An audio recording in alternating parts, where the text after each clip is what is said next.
huge welcome to my next guest, who is El Sam. Hello. Hello, how are you? I'm good. How are you doing? Very good, thank you. Thanks for having me here. Absolute pleasure. Really, really happy to get to speak to you. So I think you're one of the many queer artists that I've discovered in this year. I feel like maybe lockdown has had its bonuses in that I've spent a lot of time just discovering other You know artists. what? I completely agree. I think this is like, the lockdown has made us all kind of go on social media and explore more and want to learn more about, music and creativity. And it's introduced us to so many people, again, like yourself. So, yeah, I suppose it's got its positives. So, Yeah, absolutely.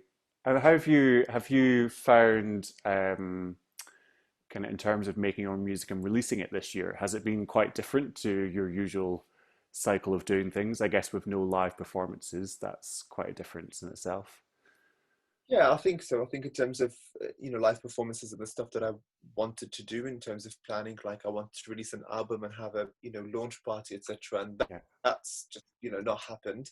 But in terms of releasing music, yeah, we've kept on schedule in terms of what I wanted to do and how many singles or songs I wanted to kind of put out there this year, which worked out fine. I think it's not been a huge problem, but obviously the live music has really affected a lot of artists like ourselves. So yeah, it's been a bit of a downer on that side, but we kind of learned to do new stuff, like live shows online and right. Instagram and Facebook, live. So kind of adapt to it. But yeah, Yeah, exactly.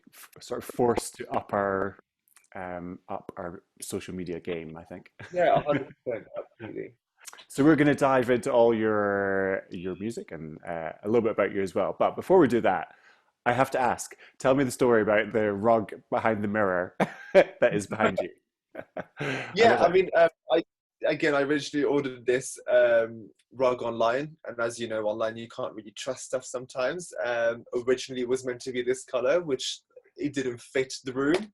It came this color instead. But So, again, you can't really trust stuff online, so I just didn't know what to do, and I thought it'd be much bigger. Actually, it was tiny. It's like this small compared to what I thought it would be. I guess I should have read the measures really. So it didn't cover anything on the floor in terms of you know being a rug. So I just had to put it back there. Yeah, it's behind the mirror. So just make do with what we've got. So I love it. It's great. yeah, So yeah, if you're just listening to this on the show or the podcast, you can check out the check out the YouTube channel for the rug. Rug, There you go. yeah, the That's DIY. DIY house making stuff. That's great. Well, you got to do it. Got to do it. So you're based in Birmingham now. Is that right? Indeed, yeah. Great. In a And very foggy, cold Birmingham. yeah, yeah, same in London today as well. I went Yeah, out for a bit of a walk this morning and just felt very, not very very pleasant. mysterious. Yeah. Bit cold. Um, and but you've moved from Syria, is that right? Yeah, so I lived in the Middle East pretty much most of my childhood, and I moved back to Birmingham when I was 15, 16. I was just about to turn 15, 16 actually, so just a couple of months before that. And yeah, I came back straight to Birmingham and, been here ever since, pretty much, which is fun. Birmingham is very nice and diverse, I think, and Yeah, there's a it's lot going in it musically, so yeah, it's fun. and that transition and moving and I guess two different cultures as well. Has that influenced your music making? 100%, absolutely. I think the culture in terms of music, the musical culture is very different and very interesting in the Middle East. You've got the Middle Eastern kind of vibe, which is a whole different industry, and it does influence my music in a lot of ways. And I think people hear it in all of my songs pretty much, which is really good. Like I like to kind of mix that up, and sometimes I don't notice that I'm doing it, which is interesting enough. People point out like certain parts of the song, and I'm like, did I really do that? I'm like, I don't remember like singing it this way or putting this tune on. But it's quite interesting. It's quite fun to do. Yeah, yeah, to do that, to have that mix of the two different cultures. Yeah, definitely. And yeah, absolutely that you can definitely hear it in your song. Sometimes just quite subtle, and it's maybe like just a particular scale or like instrumental bit that you use. Yeah, But yeah, no, I think that's great, and it's uh, great that you can just introduce it within a very pop kind of world, but Yeah, it's like I don't know, pop's. I think pop is such a great vehicle for kind of just trying lots of different things as well. yeah, Um, 100%. Yeah, it's the diverse, like the diverse kind of sounds. I think this is what pop is into. It's like the experimental part of it. So yeah, absolutely. And what about other inspirations for you musically, or maybe more like visually, or other artists? What yeah, what kind of inspires you along your music journey? a lot of things. I mean, life inspires me to. I mean, life is pretty much what my songs are based on. Mm, My experience growing up, my me being myself, and I think that's mostly what I write about pretty much. And yeah, just kind of writing stuff that are relatable to people as well, to people who want to listen. And you know it's very important to kind of put the right messages through songs, etc. So when people do listen, it's kind of giving that positive thing that people want to listen to and hear. So mm. Yeah, no, that's great. And do you, so with being like independent music makers, um, with like streaming and stuff, you can get to see behind a little bit of the numbers of like who's listening and where they're listening and stuff. Do you yeah. get a sense of who your audience is at this point? Do you kind of know or Funny enough, like I mean, it's a mix of stuff. I mean, I was looking at my Spotify the other day and I was like, wow, like you know, was it Spotify Wrapped or something that they right? came up Yeah. to, like, where your audience is based. And it said this year you got introduced to people in Oman, which is like a Middle Eastern country. And I was like, wow, okay, this is like a thing. Um, so yeah, it's quite interesting. But most of it is based between here and America as well, which is quite odd, like how people listen over that side as well Mm. of the world to an artist who is England based, so, or United Kingdom, so but yeah, this is kind of like the dynamic of where the audiences is as well, but it kind of varies, which is really cool. I find that really interesting. Yeah, definitely. I think, there's a lot to be said about obviously it's difficult in terms of making the money, making an earning from doing it all yourself and streaming, but on the other side, the chance to kind of be in all those countries in the world and have just open access to so many listeners is pretty cool. It's very interesting. It's not always about like making the money, it's about the experience as well, and Yeah, how definitely. you can say in a few years, oh well, this was being introduced in that country, or someone said. I mean, I got a message a couple of years ago and they said um, one of my songs was being played in a cafe in Marrakesh, and I was like, what, in Morocco? That's ridiculous. Whoa. And I was like, how did it get to that point? And how did that happen? Like, how did a cafe decide to play a song? And it was quite very, very interesting to me. And I was like, this is what we do, because it's really Yeah, special. that's great. Did you Yeah. find out? Did you find out how that happened? I don't know. I went to Morocco probably 3 years ago with a couple of friends for like literally 3 days, and I took lots of videos of everything in the city and in the country, and we went to Rabat and Marrakesh. And after a couple of months, I released a song which was in Arabic, and so I decided to put all the videos that I took from Marrakesh into that track, into the as a music video. Um, and I think it probably happened this way. They thought, this is something related to the country, and decided to play it, which is really, really fun. But I didn't actually know how. I think I was too like overwhelmed that I didn't even ask how that happened. But it was just a person who was following me. They were like, "Oh my god, it was played yesterday in a cafe," and I was like, "Okay, this is fun. This is cool." That's really cool. I love that. Yeah, it's like you get to travel the world when we can't travel the world at this point in time. I've just realized I was so enthralled by your background that I've had you on my full screen the whole time. So I'm going to switch. I don't really have an exciting background now, but just so That you can see recorded the for whole video then. Am I it. looking at the whole video of just or is it? You'll see there's a little bit of me in there as well, but now we're just equal parties Are we, on it. that's fine. Hey, I That's mean fine. it's absolutely fine. I mean some people would probably prefer that. It's okay. Although I Okay. do have Like, I have a oh, nice t-shirt on today that was showing on. So this is love do you know Little Gay Brother? They're like a sort of LGBTQ clubbing collective in London. Yeah. They've got these T-shirts out which says "Love is not cancelled" this year to raise money for Opening Doors London, which support like older LGBT plus people in London. Wow. And yeah, but also it's really like I just love this T-shirt. I love the colors on it. Very Very, very nice. Yeah, and the message behind it is absolutely wonderful. yeah, definitely. So there you go. Had to Thank show that one off as well. Although it'll you. probably be back to front, but anyway. um, well, great. Oh, that's really lovely to hear. Just a little bit about your kind of inspirations and the sort of story of where you kind of got to where you are as well. Um, and in terms of your making the music itself, how do you go about that? Do you have like a team that you work with? Is there like producers that you always go to, or do you kind of mix up a bit? Funny enough, I when I first started doing music, probably 7 years ago now, I started working with a producer, and we kind of fell out. Is that the word? Mhm. Fell over, fell out. I mean, that could be a good way to describe it. Yeah. I mean, he probably fell over definitely after we started, but fell out because of obviously indifferences, and that taught me to just do everything myself. So I started producing everything myself and composing all the music, writing everything myself. So I don't work with producers. I don't work with any sort of company in terms of production and stuff like that. I do it myself at home. And in terms of the visuals as well, the filming situation, I've also got my own sort of thing going on. I've opened my own company this year, Amazing. which is called Elixir Records. Sorry, Elixir Productions. And it's a filming and recording company as well. And this is in association with my sister, who does photography and videography as well, like as a little side sort of project, and my own music manager, who's also an artist manager as well. So yeah, it's pretty much DIY. Yeah. But I absolutely love every part of it.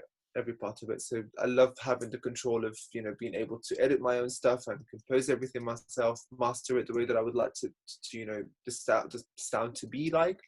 And in terms of the visuals as well, is directing everything and filming everything, and editing it the way that I would like it to sort of come out. So it's really fun. Everyone thinks that I've got a huge team behind me, and I really don't. I've got literally 2 people that support me, and who are on this journey with me. So That's amazing. That's really cool. And yeah, you totally would. You'd think you've got that big team behind you. I think I've seen your sister in a few posts as well, so that's really cool.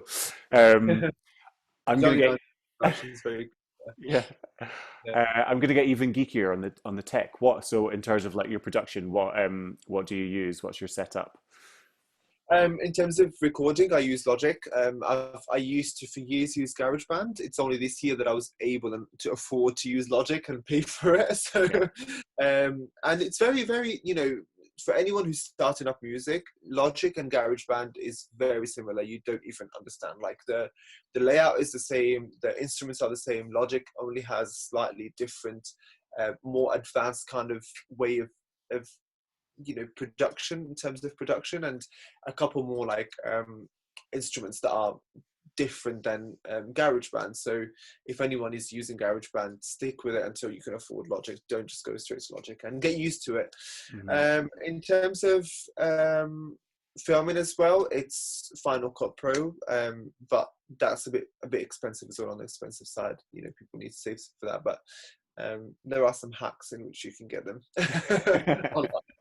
So Secret yeah, ways. I mean, yeah, if people are interested. Yeah, definitely. So I've got the free version of Final Cut at the moment, so yeah, I'm loving it so far. And I'm like, oh, I'm gonna have to I'm gonna have to figure out what to do when that ends. Um, fine. Message me. We'll sort it out. no, that's really cool. And yeah, I mean, it's amazing to see, yeah, how the DIY sort of music maker just increases all these other skills as well, and like how people, yeah, can kind of just find control over all of that as well. There's like a million and one ways I feel for you as an independent music maker to lose your money and like give it to somebody else.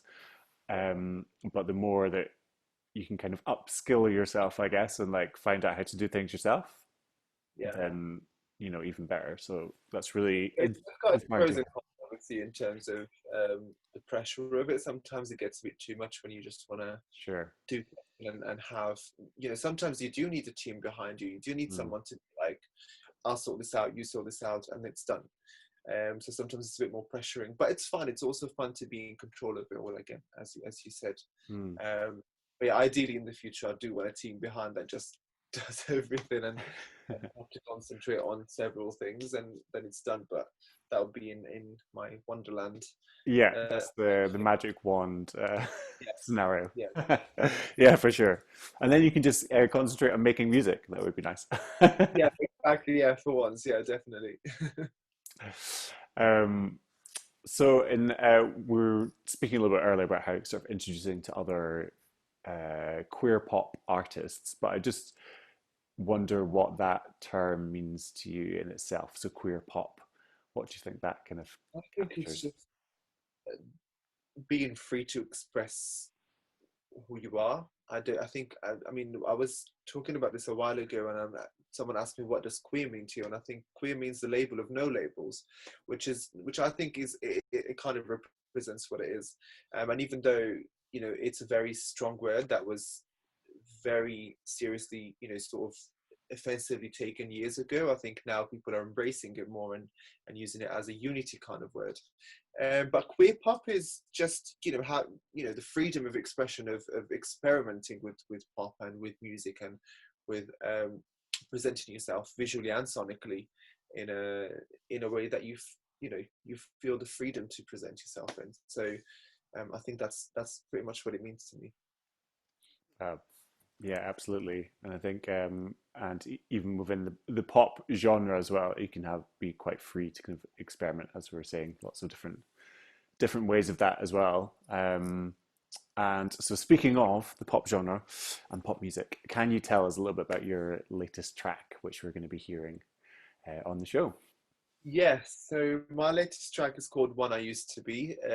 It's a single that I released, I think just the day after my birthday, actually, last month. So, 15th of November, it was released. And it's a very special track. I think it's the most personal track that I've ever written, ever. And not just because it's my latest one, I'm trying to kind of, give it the description. And it generally is the most personal track that I've ever written. And I think it's the most heartfelt one that I've kind of produced and composed as well. I wrote it during the first lockdown in the UK. I think it was around March time or just at the end of March when the lockdown was sort of, well, March, April, I don't remember.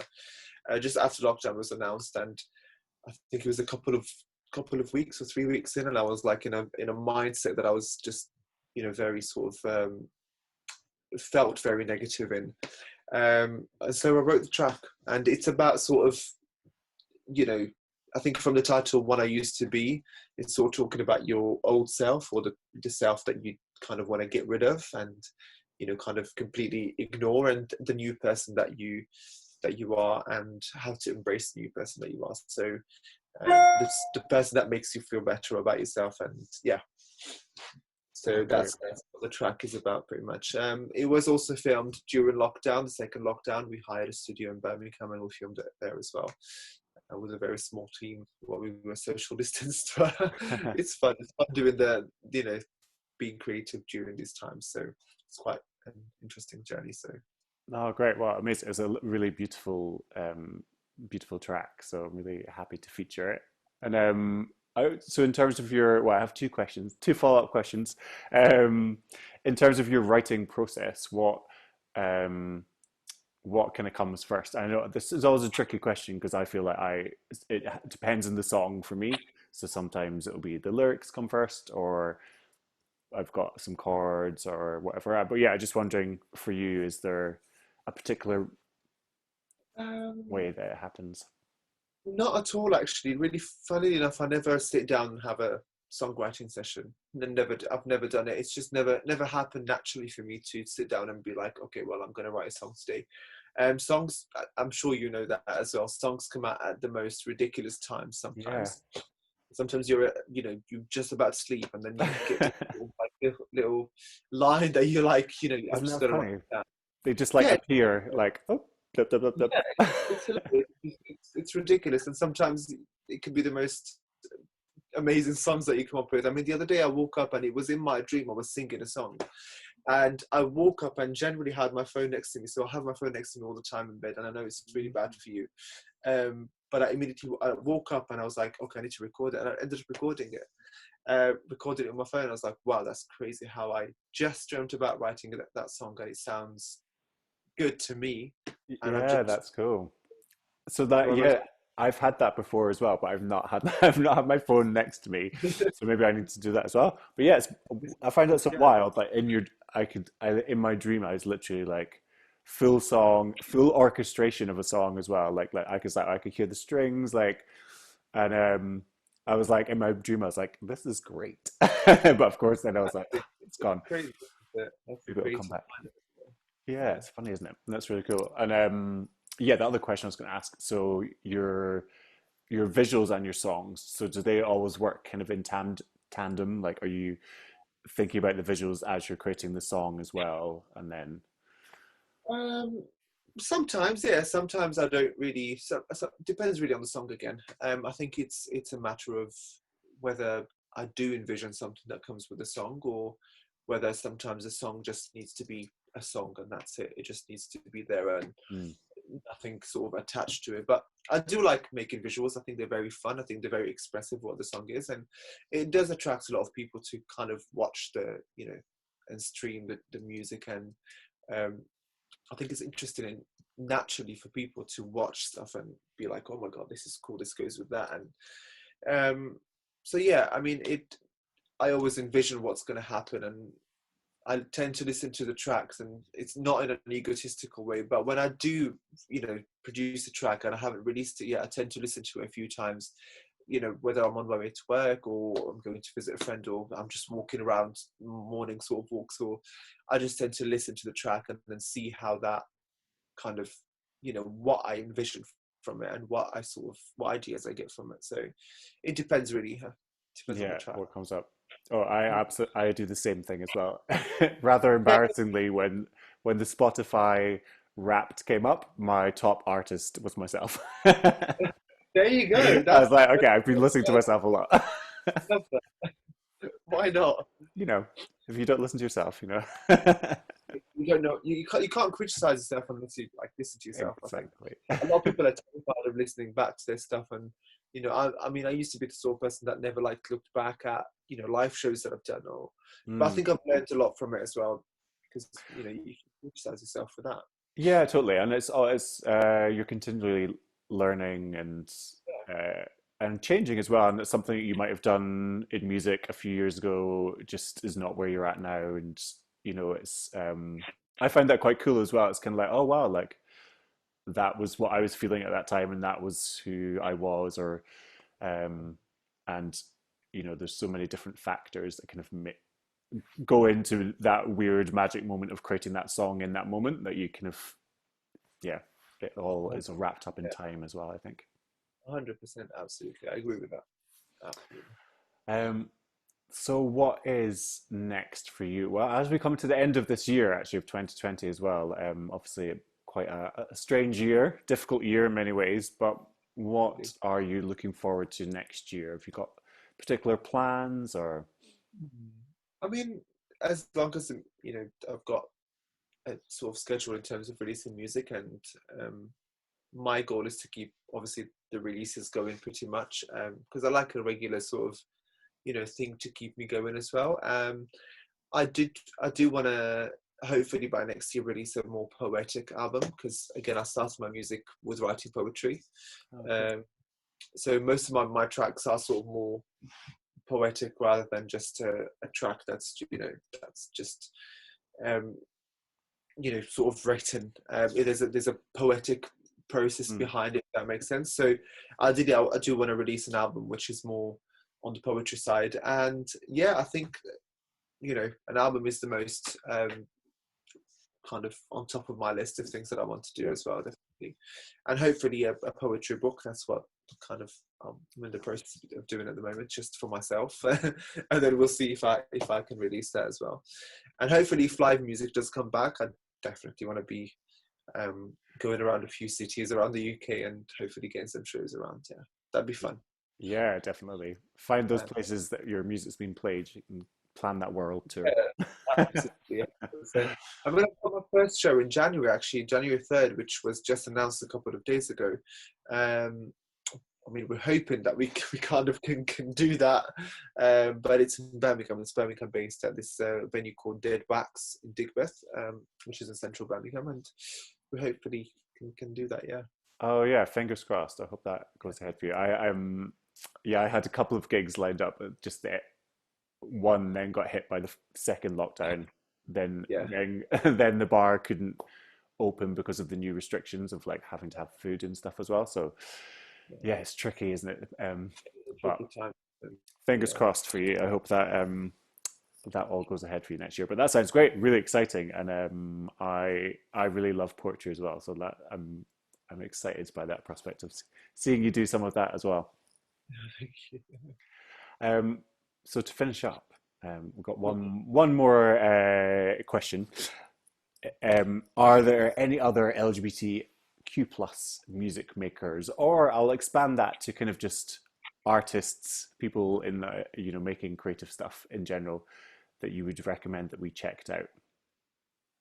Well, there's a lot of creators that I absolutely love and love the music of. Um, God, there's so many that I can't No. list like any. There's Andrea Di Giovanni. I don't know if you're familiar with Yes. his name. Yeah. He's I think he's a London artist as well. I think he's based in Yeah. London as well. They are based in London, sorry. And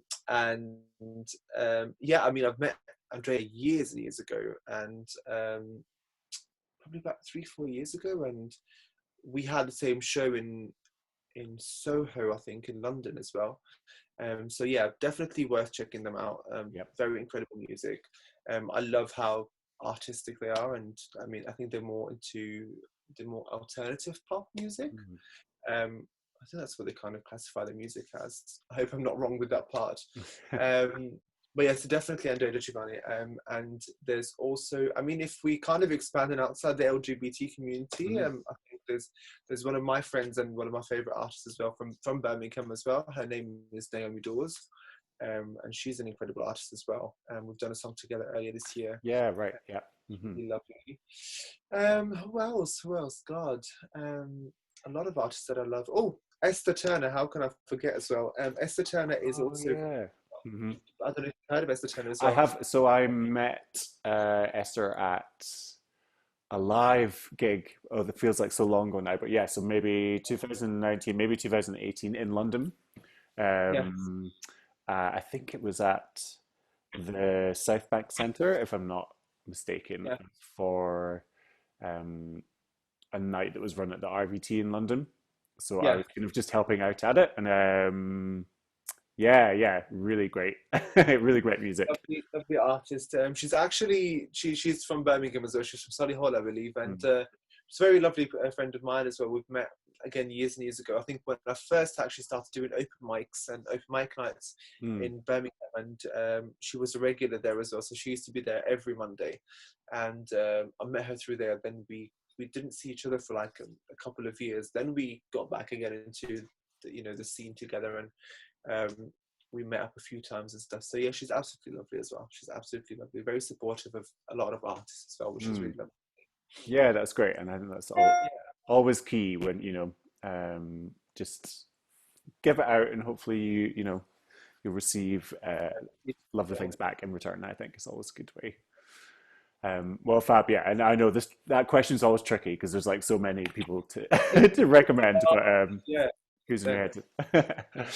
Yeah. Well, thank you so much for coming to chat to me, and I'm really looking forward to seeing all that happens for you next year as well. And Thank you. we look forward to listening to your latest track also.